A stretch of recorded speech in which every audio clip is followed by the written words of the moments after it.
এই পৃথিবী থাকার জায়গা নয়। কিয়ামতের সময় আল্লাহ তাআলা মালাকুল মাউতকে বলবেন সবার রূহ কবজ করে ফেলো, সবার, কেউ থাকবে না, সবার রূহ কবজ হয়ে যাবে। আল্লাহ মালাকুল মাউতকে বলবেন, মালাকুল মাউত কি অবস্থা? বলবে সব শেষ।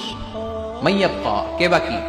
মালাকুল মাউত বলবে জিনেরা বাকি, যাদেরকে দেখা যায় না। আল্লাহ বলবেন জিনদেরকেও শেষ করে ফেলো, রূহ কবজ করো। মালাকুল মাউত আজরাইল জিনদের রূহ কবজ করবে। আল্লাহ এবার জিজ্ঞেস করবে, ইয়া মালাকাল মাউত আখবিরনি মাইয়াব্বা, এবার বলো আর কে বাকি? মালাকুল মাউত বলবে, আল্লাহ মানুষগুলো সব শেষ, জিনগুলাও শেষ, এবার বাকি ইবলিশ শয়তান, ইবলিশরেও শেষ করো, ইবলিশও শেষ। আল্লাহ আবার জিজ্ঞেস করবেন, ইয়া মালাকাল মাউতি মাইয়াব্বা, আর কে বেঁচে আছে বলো? মালাকুল মাউত বলবে, আল্লাহ আপনার কথা অনুযায়ী পৃথিবীর সব মানুষের রূহ কবজ করলাম, সব জিনদের রূহ কবজ করলাম, ইবলিসের রূহ কবজ করলাম, এখন আছে শুধু ফেরেশতারা। আছে কারা? যাও ফেরেশতাদের রূহ কবজ করো, ফেরেশতাদের রূহ কবজ হয়ে যাবে। এবার আল্লাহ জিজ্ঞেস করবেন, ইয়া মালাকাল মাউত আখবিরনি মাইয়াব্বা। মালাকুল মাউত বলবে, আল্লাহ আপনার কথা মতো ধরে ধরে সব শেষ, ফেরেশতাও শেষ, চারজন ছাড়া, ইসরাফিল, জিব্রাইল, মিকাইল, আজরাইল। আল্লাহ এই চারজন আমরা বাকি। আল্লাহ বলবে, যাও ইযহাব ইনতালিক ইলা জিবরিল ওয়াকবাদ রূহা, জিব্রাইলের রূহ কবজ করো। ইযহাব ইলা ইসরাফিল ওয়াকবাদ রূহা, ইসরাফিলের রূহ কবজ করো। ইযহাব ইলা মিকাইল ওয়াকবাদ রূহা, রূহ কবজ করো। ওই তিন ফেরেশতাও শেষ।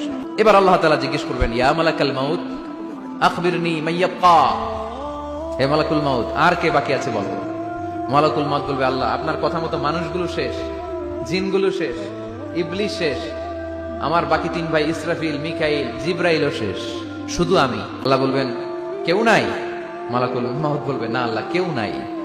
এবার আল্লাহ তাআলা বলবেন, মালাকুল মাউত তুমি তো সবাই রে মারছো, এবার তুমি মরো, এবার তুমি মরো, তুমি মরো। শোনার সাথে সাথে মালাকুল মাউতের কাঁপুনি ছুটে যাবে, খিঁচুনি এসে যাবে ভয়ে। আল্লাহ বলবেন, কাঁপুনি দিয়ে তো লাভ নাই, কারণ কুল্লু নাফসিন যায়িকাতুল। রব্বুল আলামিন বলবেন, মালাকুল মাউত কেঁদো না, এটাই দুনিয়ার বিধান, আমি আল্লাহর দেয়া বিধান, এটাই, জন্মালেই মরতে হয়। যাও, জান্নাত জাহান্নামের মাঝখানে একটা জায়গা আছে, জায়গাটার নাম হলো আরাফ। এই আরাফের মধ্যখানে যে দাঁড়াও, ওখানে যে মালাকুল মাউত কাঁপতে থাকবে। মালাকুল মাউত বলবে, আল্লাহ সৃষ্টি শুরুতে যদি জানতাম, সৃষ্টি শুরুতে যদি জানতাম সবাইকে মৃত্যুদান করার পরে, রূহ কবজ করার পরে আমাকেও মরতে হবে, তাহলে এই কঠিন দায়িত্বের ব্যাপারে আপনার কাছে ক্ষমা চাইতাম। আজকে আমারও যে ভাগ্য বরণ করে নিতে হবে সৃষ্টির শুরুতে, আমি এটা কল্পনাই করতে পারিনি। আল্লাহ বলবেন, নো টক, মউত, ইয়া মালাকাল মাউত, মর, মরে যা, মউত, মরে যাও। বলার সাথে সাথে মালাকুল মাউত এক বিকট চিৎকার হাঁকিয়ে মরে যাবে। মালাকুল মাউতের চিৎকারটা সেদিন এত ভয়ঙ্কর হবে, বিষ্ণু ইসলাম বলেন, ওই চিৎকারের আওয়াজ যদি পৃথিবীর মানুষেরা কান দিয়ে শুনতে পেত, তাহলে কিয়ামত সংঘটিত হওয়ার জন্য আলাদা করে ইসরাফিলের সিঙ্গার প্রয়োজন হতো না। ওই চিৎকারের আওয়াজে প্রতিটা মানুষ কানের পর্দা